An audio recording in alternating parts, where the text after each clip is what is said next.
बिस्मिल्लाहिर्रहमानिर्रहीम। अस्सलामु अलैकुम वरहमतुल्लाहि वबरकातुहू। उम्मीद करता हूँ सब दोस्त खैरियत से होंगे। ये जी आज मैं एक पैगाम लेकर हाजिर हुआ हूँ। आज है 25 दिसंबर।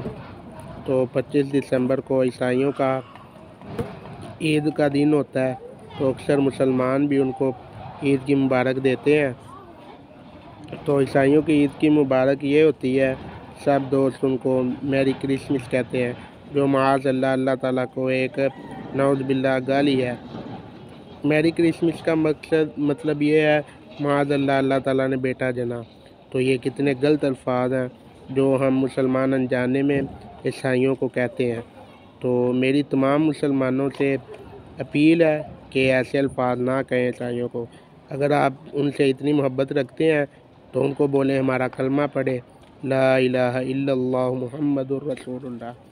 तो मेरी तमाम ईसाई भाइयों को दावत इस्लाम है कि वो इस्लाम में दाखिल हो जाएं।